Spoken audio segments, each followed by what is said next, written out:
L'invité du jour, on est jeudi soir, on est plus précisément lundi soir, c'est une particularité, puisqu'initialement prévu ce jeudi dernier, c'est ce lundi que s'est dévoilé ce conseil municipal d'octobre.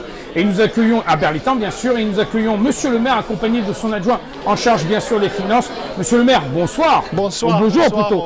Bonjour, oui, parce qu'on est en journée. Voilà. Aux auditrices et aux auditeurs de Chéri FM. Voilà, et Loïc Aladejo est à nos côtés, l'élu en charge. Bonsoir, bonjour. Hein, bonjour. Ouais. Voilà. Alors tous les deux, vous êtes à nos côtés parce que ça a été un conseil municipal studieux, 30 questions totales. On parlera dans un instant du budget et de certaines notifications concernant bien sûr les finances de la ville. Mais monsieur le maire, la priorité a été à rendre un hommage et surtout un soutien à nos amis marocains. Et je crois que là, ça a été vraiment un moment de solidarité.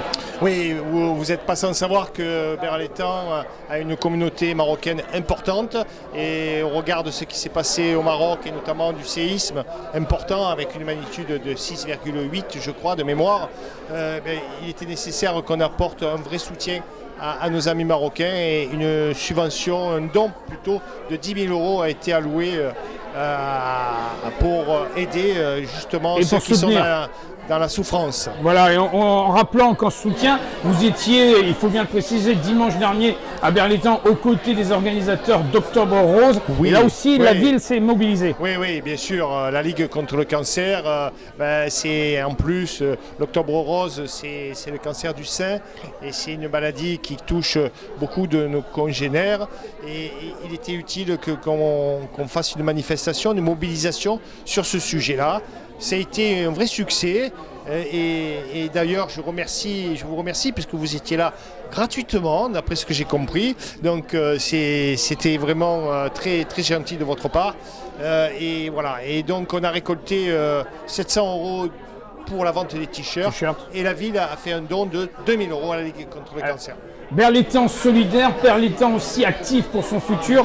Alors tous les chantiers ont été lancés, on va le dire, hein. Aussi bien la maison de santé que bien entendu également cette crèche qui a été un point d'orgue ce soir. Oui, c'était. Il y a eu beaucoup de questions concernant la crèche, de questions de délibération, hein, plus particulièrement, tout simplement parce qu'il y a des avenants sur une fin de chantier généralement. Il y a toujours des avenants, surtout dans le cadre de restauration, de rénovation, et ça a été le cas pour ce soir. Pas de 6%, hein, au total, c'était 6% sur le chantier total, c'est pas grand-chose, mais il fallait le présenter au conseil municipal. Mais voilà. La crèche verra le jour sur Berlitan. La crèche verra le jour, je pense, au premier trimestre 2024. Les petits-enfants, les petits bébés seront dans la crèche.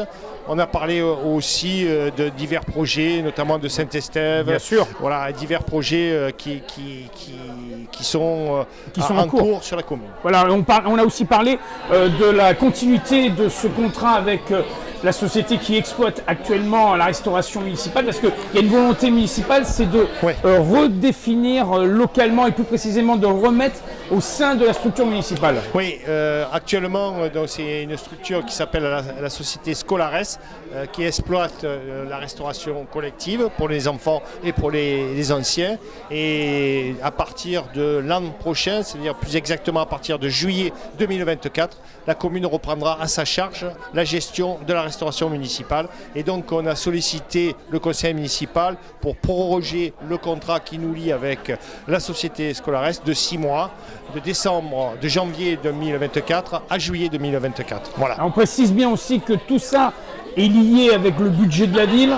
Et là, je sais qu'à votre côté, vous avez votre adjoint en charge des finances. Il a été studieux ce soir, hein, il faut bien le dire. Il est toujours studieux et toujours précis, et je vais lui céder la parole. Voilà, oui, justement, Loïc, on va parler, parce que là, il y a eu quelques modifications qui ont été apportées au niveau du budget de la ville. Voilà, il y a eu des modifications qui ont été apportées pour rééquilibrer le budget de la ville, mais je pense qu'aujourd'hui, le point principal, ça a été la création de l'AP pour la plage. Je pense que ça sera. J'allais en parler après, mais c'est bien. Vas-y. J'en parle parce que ça découle sur le budget. Voilà, et c'est un point très important qui tient à cœur à monsieur le maire et à toute l'équipe.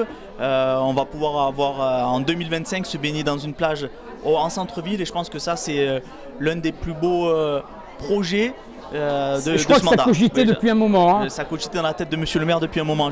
Voilà. Il va peut-être en dire deux mots, mais oui, c'est un beau projet qui s'annonce et un projet qui va se terminer rapidement. Voilà, Monsieur le maire, justement, on va se tourner quelques instants sur cette plage qui va se situer, si je ne me trompe pas, entre le port Albert Samson et la promenade.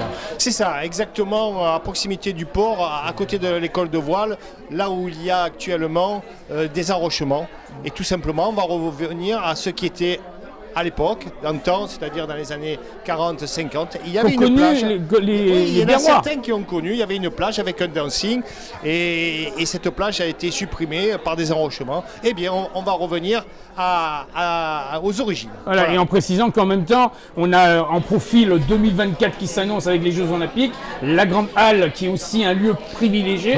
Qui accueille des équipes internationales et notamment l'équipe de voile française. Voilà. Tout à fait. Après le rugby, c'est la voile. Voilà, donc on reste dans le domaine sportif sur la ville. Et le sport, c'est l'actif. Et l'actif, c'est le financier. Donc on va se retourner une nouvelle fois vers Loïc. Parce que Loïc, on a parlé beaucoup de chiffres ce soir.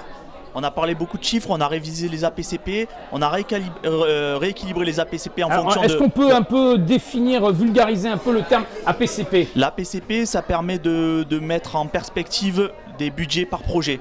Et donc ça permet de nous donner une flexibilité et une vision par projet assez simple et pour que tout le monde ait une vision d'ensemble des principaux projets. Un peu plus clair. Un peu plus clair pour les non-initiés, ouais, exactement. D'accord, et donc bien entendu, tout ceci sur les gros dossiers en cours, parce qu'ils sont nombreux. Sur les gros dossiers en cours, ils sont nombreux, on pense à la crèche, on pense à la maison...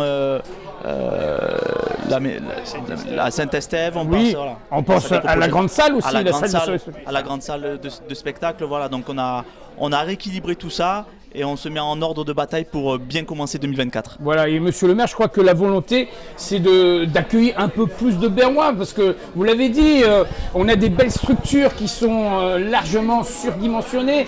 On peut accueillir bien sûr de futurs Berrois, en plus avec cette promenade qui sera la pierre angulaire de... La colonne vertébrale. La colonne vertébrale, c'est plus exact, c'est quand même essentiel, donc l'appel est lancé. Bien sûr qu'on aimerait accueillir encore plus de nouvelles familles, de nouveaux Berrois, mais aussi faire en sorte que nos jeunes Berrois puissent se loger à Berre.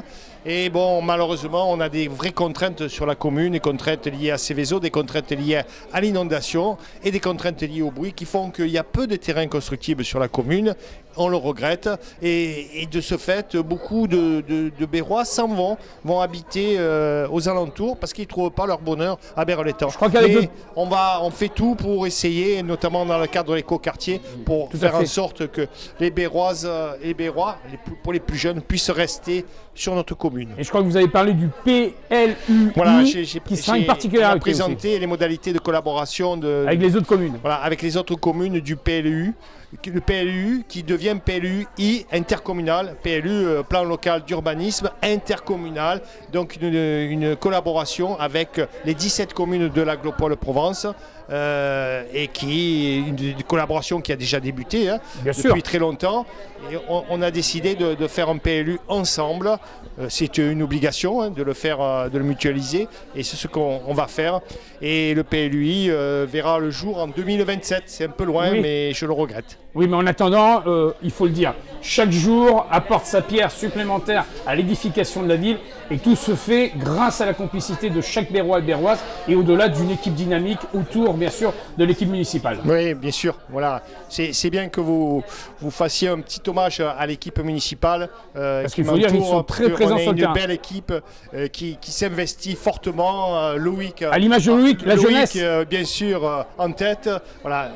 Je suis très très heureux d'être le chef de file de cette belle équipe qui fait de beaux projets pour la ville et qui lui donne un bel avenir. Donc fier d'être Berrois. Fier d'être Berrois, oui. Pour reprendre une maxime qu'on entend souvent sur notre antenne. Merci Monsieur le maire, merci Loïc. Loïc, on se donnera rendez-vous dans quelques temps, en tout cas pour revenir sur l'aspect financier de la ville, parce que je crois qu'on va reprendre des dossiers au cours des mois qui vont venir. Exactement, là on commence à préparer le budget 2024 qu'on votera courant mars, donc on va s'y atteler, on rentre dans le vif du sujet. D'accord, à bientôt alors. À bientôt. Merci à vous deux. Merci à vous. C'est ainsi que nous clôturons l'invité du jour. On vous souhaite un excellent début d'après-midi sur Chéri FM et Tandberg, Pays Salon.